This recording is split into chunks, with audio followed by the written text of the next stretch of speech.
our cannon firing demonstration. Now, before I get talking too much about this big piece of artillery behind me, as this is a historical site, I think I owe you all a little bit of history to talk a little bit about what me and the other interpreters here at Fort Mackinac are wearing. So we are all currently in the undress uniform, or the day-to-day uniform, of a United States Army soldier during the mid to late 1880s.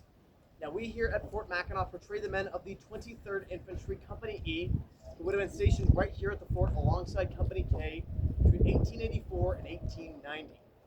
Now, the 1880s are a very unique period here in Mackinac Island's history, as starting in 1875 all the way until 1895, it is actually going to be serving as the nation's second national park. And with that, the general idea is that the fort here is acting as the headquarters, and the soldiers are acting as the stewards and caretakers. However, most of these soldiers don't spend all that much time out in the grounds of the national park, as most of their day-to-day duties are still within the walls of Fort Mackinac with their regular soldierly duties. So that's going to be things like marksmanship training, as well as drill on our various rifle ranges and parade grounds they would have had here on the island during the period. They would have been doing about 6 to 8 hours of manual labor and chores around the fort every single day, what's called fatigue duty, as well as doing something else known as guard duty. Guard duty is pretty much exactly what you think it is. It's about a 24-hour-long shift around 4 to 6 soldiers will perform every single day, where they will spend 2 hours on the wall looking over the fort, watching for things like fires as well as intruders, even watching to make sure that none of these soldiers here in the garrison are leaving, to make sure that they're not going to the various fudge shops and bars already present by the 1880s downtown.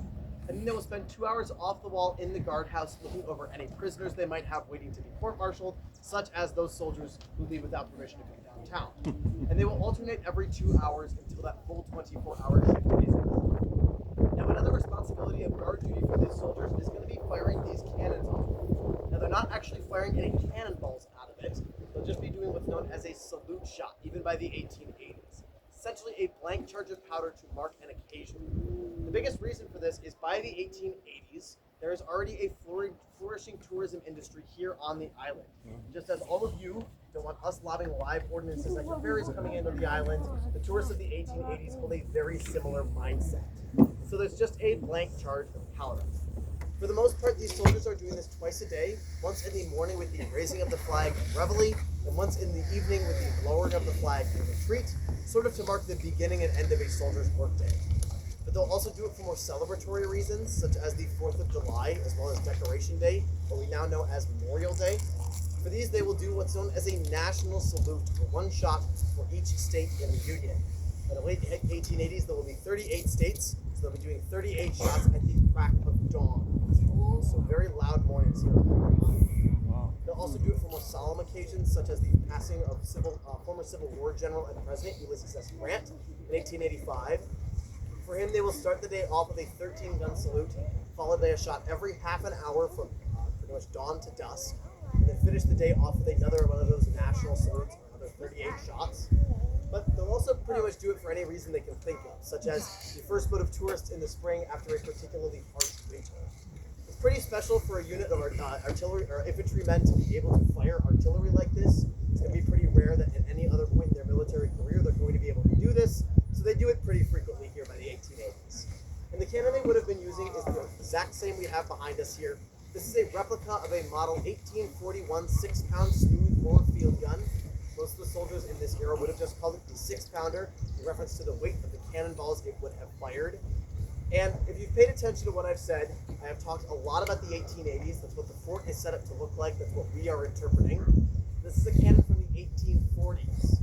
By the 1880s, cannon technology has improved significantly. And they have no shy amount of cannons to supply garrisons with those better style of cannons. A cannon like this is really not the greatest. It only has a maximum range of about a mile out from out to the shores of Round Island, but it is a smooth bore gun, meaning that the inside is as smooth as the exterior. So when you try to fire anything out of it, it just kind of rattles around the barrel, whichever side it hits last. That's kind of the direction it's going. So its more accurate effective range for a barn-sized target is about the half mile, to sort of the end of the wave breakers out in the harbor. For context, cannons by the 1880s have rifling on the inside or machined grooves that give it a spiral spin when you try to fire anything out of it, making it a lot more accurate. And cannons of the 1880s will have a maximum range of about 3 to 5 miles, versus this kind of half-mile effectiveness. So it's really not the greatest of cannons in the world, but here at Fort Mackinac they didn't need the greatest artillery because all they're doing is running a national park. They're not worried about the Canadians trying to take over the island or anything like that, or the tourists trying to storm the fort with their fudge. All they're using these for is to do those national salutes. So Fort Mackinac had a whole slew of these kind of junky surplus cannons from the Mexican-American War, because all they're using them for is firing those national salutes, and these do a perfectly fine job of it.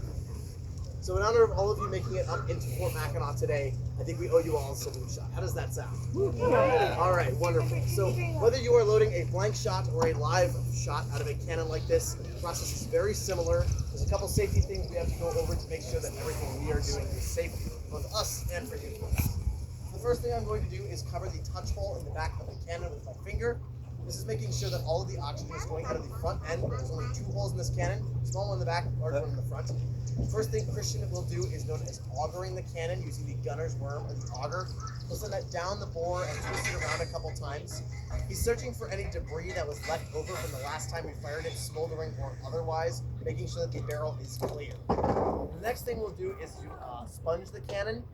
Although it's clear of any debris, there may still be leftover embers from the last time we fired. So this is going to do 2 things. It's kind of like a 2-factor authentication. With the wet sponge, it is moistening the barrel as well as pressing it down and then pushing all of the air out of the front end. It's creating a vacuum, starving out of the oxygen out of the barrel, making sure that those flames are going to be extinguished. With that out of the way, he's good to load our charge. The charge we use today is about 5 ounces of black powder wrapped in some historically inaccurate aluminum foil. Back in the day, they would have used a cloth sort of like muslin, but when you actually fire anything wrapped in muslin cloth, it will burn up as you're firing it, tend to leave some fiery debris down in Marquette Park, and I'm sure the tourists down there enjoying the day don't want us raining flames down upon them. He will next use the other side of the sponge to ram the charge to the back of the gun. Once he has set it nicely in place and stepped behind the wheel, I'm going to take my finger off that touch hole. My hard work is done. He is now good to start the priming process. After we roll the cannon to the wall here. 1, 2, 3. I'm like moving 1,200 pounds of bronze and brass. So the first thing he'll do is take what's known as the gunner's pick, or the little brass spike. He will send down that touch hole that I was covering with my finger earlier to actually pierce a hole inside that charge. And then he is good to add our ignition device. Now, if any of you have seen, stereotypical pirate movies and things like that, where they're lighting cannons with that big stick that they kind of tap the end of the cannon with, this is nothing like that. It's known as a match in linstock. This is objectively a lot more modern than that. It is the latest and greatest of the 1840s. It's what's known as a friction primer. It's a little copper tube that has black powder on the inside, a wire that runs all the way through it, and on the top of that is a chemical known as fulminated mercury. It is highly susceptible to friction. So in a moment when he sets that inside the touch hole, attaches the lanyard, and pulls on the lanyard, it straightens out that wire, creating a spark inside that friction-sensitive chemical that ignites the gunpowder in the tube, shoots a jet of flame down it into the charge, and that's what creates that big explosion for your folks. So it is at this time I am contractually obligated to remind you that this is in fact a cannon. Although we are not actually firing real cannonballs out of it, it will still be a bit loud. So I recommend you use your historically accurate earplugs, your fingertips that most of you are already doing, or press record on your phones, whichever takes priority for you, I don't judge. And with that, there are only 2 commands left to give. They are ready, fire! Oh, there we have it.